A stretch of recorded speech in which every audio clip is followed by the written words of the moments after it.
Welcome back to another episode of Peak Performers Podcast. I'm your host, Thor Conklin. Today we have a very interesting episode. And by the way, if there's young kids around, you may want to put this on mute because I think there will be some cursing in this episode. Have you ever done something and then all of a sudden you look back and go, oops, I don't know if I should have done that? Well, that's today's episode. Stay tuned.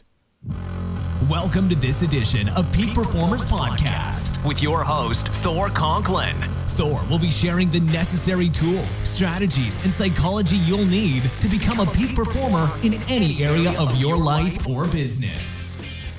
Thor Conklin here. We give you the tricks, the tips, the tools, the strategy, the technology, and the psychology peak performers use in order to get more done and execute at the highest level. If you know what to do but struggle with getting it all done, or simply want to raise your game to the next level, this podcast is for you. Sit back and enjoy. When I'm being interviewed on other people's show, at the end of that show, I leave an offer. I said, look, if you're suffering with something in your business, if you send me a 50-word email or less defining what that issue is in your business, I will send you back a 4-point system that will absolutely eliminate that problem, or at the very least, diminish it to the point where it's no longer a big issue. So I get a lot of emails, as you can imagine. And, about 6 weeks ago, I get an email from a gentleman, and he's having trouble in his business. He's sending out emails. He's not getting any responses. So I write back to him. I said, look, if you're not getting any responses, change it up. Do something different. Make a connection. Go out and meet people. He's a caterer. And if you've listened to my show, episode number 427 talks about this scenario. If you're a caterer, bake some cookies. Go out there, meet the people, meet the venues. Create a connection. Stop just doing the same thing. Stop sending the emails. The gentleman, who I'll call Bob, wrote back and said, thank you very much. As soon as basketball season's over, I'll absolutely do that. Well, as soon as he did that, I was like, you're kidding me, right? So you've got an issue in your business. I give you some ideas on how to fix it. And then you say, after basketball season, you're going to fix it. I was like, no, that's not the way you run a business. You execute on this stuff immediately. Get going. So I was a little perturbed, to say the very least. So I did what any podcaster would do, right? Let's bring it to the airways. Let's talk about this so the entire audience can hear what's going on.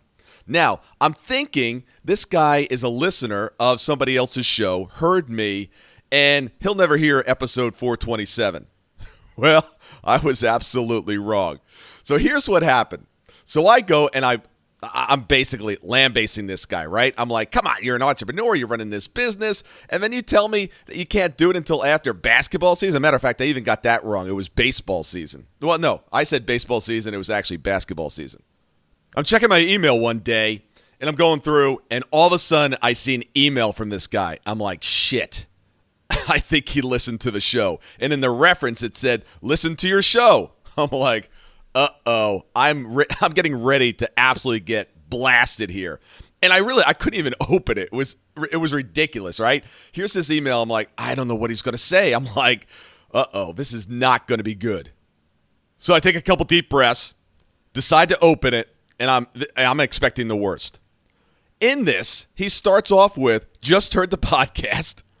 I agree with many of your thoughts. I'm like, wow, wasn't exactly what I was expecting.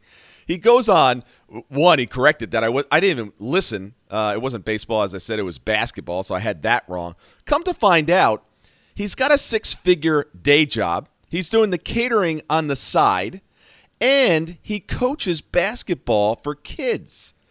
So here I am, giving the guy shit. He's already busy. He's dedicating his time and his energy to helping kids on the side. So at this point, I'm like, wow, really interesting. The reaction that I expected, I didn't get. Now, not only does he lay that out, okay, so I'm like, well, I guess I didn't have the full story here. He also goes on to say, I really enjoy your show, and I think I've got some ideas that you could actually even make it better. So here it is. I expected this huge criticism, and this guy not only is not blasting me, but he's actually starting a conversation and giving me some ideas about the show.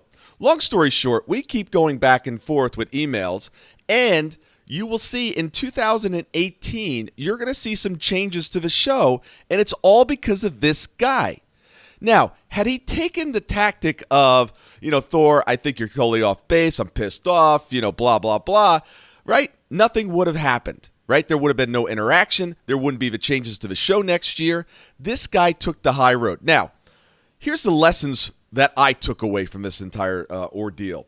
One is, how often do we just kind of fly off the handle and go, okay, I think I know the entire story. Let me just run with it and start making some judgments and start making some assumptions about what's going on. We do it all the time. Well, I did it here. Fortunately, the story ended well. Second is, what you say and what you do stays out there, especially if you do a podcast. And the people that you don't think might be listening, they just might be listening. Finally, if you find yourself in a situation where you're actually being criticized or attacked or whatever it might be, take a moment and think about your response back. Because in this particular case, I'm really looking forward to collaborating. I'll call him Bob. I'm really looking forward to collaborating with Bob because, one, he took the intent of my criticism. He did not overreact to it. And we formed a relationship here. And I think the results that you see in 2018 and how the show is going to be evolving, I think you'll be very happy as well. Where in your life might you be overreacting? Where in your life or your business might you be making some assumptions? And those assumptions might not exactly be true. Have an amazing week, and we look forward to seeing you back here on the Peak Performance Podcast.